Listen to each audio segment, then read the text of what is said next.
Hey guys, today I want to share with you 10 minimalist money saving hacks.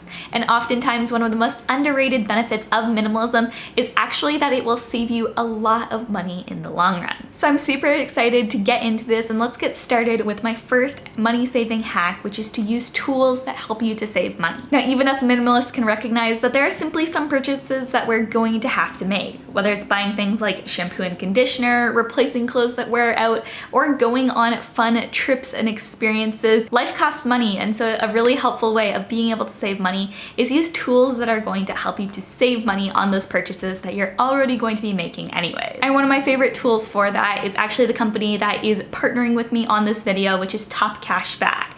And unlike a lot of other cashback sites out there, I find that Top Cashback actually works. They partner with companies that I already buy from, whether that's Amazon, Target, Walmart, or things like Expedia for travel. There are over 4,000 retailers on their site, so chances are if there is one of those routine purchases or experiences that you're wanting to invest in, you're going to be able to find a retailer that's going to have the product, service, or experience that you're looking for.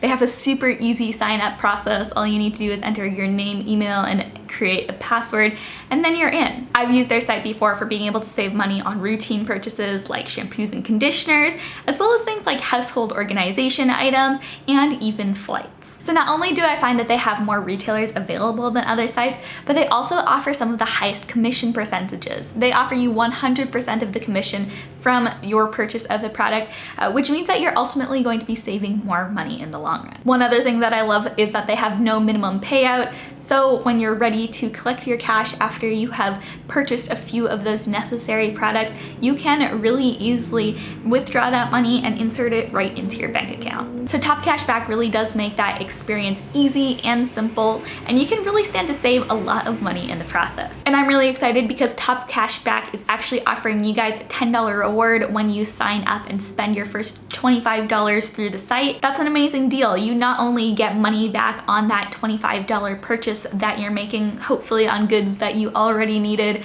but you're also getting an extra $10 reward just for signing up. If you're interested in Top Cashback, definitely hit that link in the description box. I'll have all the details included for you there. But yeah, personally, I just don't have time for couponing, clipping coupons, even though I know that can save me money on things that I'm already planning on buying. And so Top Cashback is a really easy way of almost getting the effect of having a coupon. You're getting cash back on that purchase.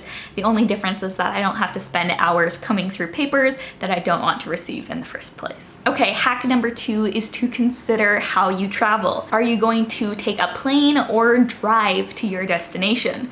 Do you want to stay in a hotel or an Airbnb? The decisions that we make when we're traveling can hugely impact how much we are able to save. For example, Christopher and I have a trip to Chicago planned in just a couple of weeks that I am super excited about, but as we were trying to figure out exactly how we were going to travel on that trip, we had initially looked at traveling through an airplane, which not only has a higher ecological cost than driving, but it was also going to be more expensive because not only were we going to have to pay extra money for our plane tickets, but we'd also be paying for renting a car when we were there. Now, definitely it is a little bit longer of a trek to drive from Charlotte to Chicago, but by being willing to drive and make that trip, we're going to be able to save literally hundreds of dollars on our travel. So really just consider all of your options when traveling, where you're staying, what your transportation is, how much you're going to be eating out. By making smart decisions when you're traveling, you're going to be able to save a lot of money that you can then put into other travels. But if you go all out on one experience, you're often saying no to being able to have other fun and exciting experiences. Okay, hack number 3 is to work out from home. And I know that for a lot of people, having a gym membership is considered a necessity. But what I want you to consider is the fact that gym memberships really add up. If you're spending $40 a month or more on a gym membership, just think about how much every single year you could be saving. Say you're spending $40 a month on a gym membership, that translates to almost $500 over the course of the year, which is definitely a significant amount that you could be putting into savings. So instead of investing tons of money in a gym membership that you may or may not use, what I highly recommend instead is investing in a little bit of equipment that you can use routinely at your own house to work out and stay fit. Go run outside instead of on a treadmill. Try doing yoga from home and using YouTube videos to help you get along. Use weights that you can buy once and be able to use for a lifetime. Working out from home is one of those small switches that you can make that can have a tremendous impact on your budget. Number 4 is a money saving hack that I've come across more recently that's been hugely beneficial for me, and it's to learn to say no to expensive activities. So for example, several of my friends have been going to these $60, $70, even $80 cooking classes recently and inviting me along. And while I could say yes, probably have fun, cook some fun foods to eat, I've ended up saying no simply because I value having that $60, $70, $80 in my bank account rather than spending it on a 2-hour activity. Now don't get me wrong, I may say yes to one of these occasionally as a treat, perhaps as a birthday present to myself, I don't know. But if I'm routinely saying yes to these, say once a month, that really adds up over time. And so for the sake of saving money, it's simply something that I've learned to say no to. Not only does that free up my time a little bit, but it also enables me to save money in the process. Plus, I can always bake at home and have friends over, still have an incredible time, and save a ton of money by going the cheap or free route instead of paying $60, $70. Okay, number 5 is to evaluate your small purchases that add up. And this is going to be different for everyone. For some people, it might be a coffee that they buy every day or a few times a week. For some people, it might be a pack of gum or a candy bar that they purchase from a vending machine. Or for others, it might be a soft drink or a bag of chips that they purchase at a gas station. What that small purchase is probably going to be unique to your situation, your preferences, diet, all of those things. But oftentimes there are these small items in our budget that, because they don't cost a lot, we don't really think about them when we buy them. But if you go back and look at your bank statements, which I highly recommend you do, you're going to figure out that you're spending $50, $100, even $200, $300 a month on these small insignificant things that really add up over time. So look at your bank statements, evaluate your spending, and figure out if there are small things in your budget that you might be buying just a little bit too frequently. Number 6 kind of ties into the last one, and it's to pack your own lunch. Creating your own lunch that you can take with you to work each day is not only going to be more healthy, oftentimes more eco-friendly, but you're going to save so much money in the process. A lot of people have estimated that you can be saving up to 5 times more by eating your own food that you brought than you are by eating out. Creating a sandwich for yourself, a salad, or any kind of healthy meal not only is going to be more nutritious for you, but it also has a tremendous impact on your budget. I have never really been able to understand those people who literally go out to eat every single day of the week for lunch. That's a huge drain on your budget. Let's say you're spending just $7 on your lunch meal every single day, 5 days a week for an entire month. That's $140 a month that you're spending on something that you could be preparing for yourself at home. Not only that, but if you multiply that over the course of the year, that's well over $1,000 that you're spending just paying for lunch. So just that simple switch of packing your own lunch not only is going to be more healthy for you, but it's a huge way that you can save money in the long run. Next up, number 7 is to mend rather than replace. And don't get me wrong, I know that there are definitely places that you can get holes in a t-shirt or stockings that you can get a run in where there's not really that much that you can do about trying to fix that. And at that point, maybe recycling is the best option. But if you've got a hole under your shirt or a button that's loose on a dress that you're wearing, it is so much easier and it's going to save you so much money if you're willing to just mend that item rather than automatically feeling like you should replace it. And honestly, this doesn't just go for clothes. If there's something wrong with your phone or an electronic that you have, see if you can take it to get repaired before automatically going out and buying something new. If you've nicked up a piece of furniture, see if you can refinish it in a way that it's going to be like new. There are so many ways that we can renew and give extra life to the items that we already own. And so it's so much more beneficial not only on your budget, but also simply just on getting the most use out of the things that you have if you can repurpose, mend, or repair the items that you already have.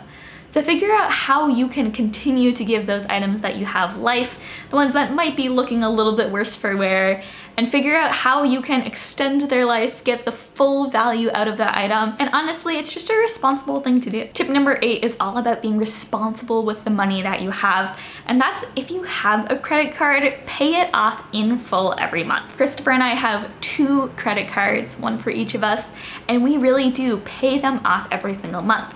And yes, if you are being responsible with your credit card, paying it off every single month, that can be a good way to save money. Every couple of months, Christopher and I get $50 from our bank because we were able to pay off our cards responsibly and use them responsibly as well. But it's so important to remember that the cash back and the miles that you're earning are only going to be valuable if you're not paying interest or falling into debt. It is so important that we're really conscious about how we are using our money and living within our means. And if you can responsibly use a credit card, I have no issues with you using one, but you need to be paying off that credit card every single month. Honestly, personally, I'm a little bit paranoid about it, so I pay ours off twice a month just to be safe. You obviously don't need to do that, but just make sure that if you are going to have a credit card open, which I really don't think is a necessity, but if you are going to have one open, just make sure that you are paying it off fully, not collecting interest or falling into debt. Habit number 9 may not be for everyone out there, but I'm sure there are some of you out there that need to hear this. And number 9 is to stop smoking, drinking in excess, gambling, or really consuming anything else in excess. Now, those are all pretty addictive behaviors that lead people to consuming way more of something than they should, and as a result, spending way more money on things that simply aren't necessary. Now, it may be one of those 3 things that I mentioned for you, or it might be something else that you're just excessively consuming to the point where it's either forming an addiction or you're just spending so much money on it that it is no longer healthy for you. For some people, this might be something like buying too much clothing or something like that. But really consider your behavior, your spending habits, and try to figure out, are there any compulsive behaviors that you have, or things that you are addicted to, or simply things that you routinely buy without thinking and are spending way too much of your income on. If you can cut out those habits, stop buying those items, you're going to be able to save so much money in the long run. It's more minimal, it's going to result in less clutter of your mind, of your soul, of your attention. Those are simply unhealthy habits that if you can quit falling into, you're going to be able to live a much better and a much happier life, and you're going to save so much money in the process. And then the final minimalist money saving hack that I have for you guys today is to use less. Use less water, less electricity, less gas. Sometimes this might involve a little bit of a bigger financial outlay at the get-go as you perhaps transition to more eco-friendly appliances, but in the long run, you will be able to save a lot of money simply by using less of the natural resources that we have. Now, obviously, if you live in an apartment, you may not be able to control exactly what appliances you're using, but you can still have a huge impact on how much water you're going to be using, what temperature you're going to set your apartment to, whether or not you'll be turning on or off your lights. Those are all things that you have control over, and so I highly recommend that you really intentionally try to use less in that area. Not only is it going to be more eco-friendly, but you really can save a ton of money in the long run. Well guys, there you have it. Those are 10 minimalist money saving hacks that Christopher and I use all the time to help us to save money. These are all things, whether big or small, that really can help you to increase your amount of savings in the long run, and in the short term really just enable you to live more intentionally and be thoughtful about the way that you spend and use your money. I hope this was helpful for you though, and let me know in the comments if there are any minimalist money saving hacks that you personally use to help you save money. I want to hear about those, so comment those down below. And don't forget that if you want to sign up for Top Cashback today, you can get a $10 sign up bonus when you spend $25 through their site. Definitely go ahead and check them out. That really is an easy way to be able to save money on purchases that you'd already be making.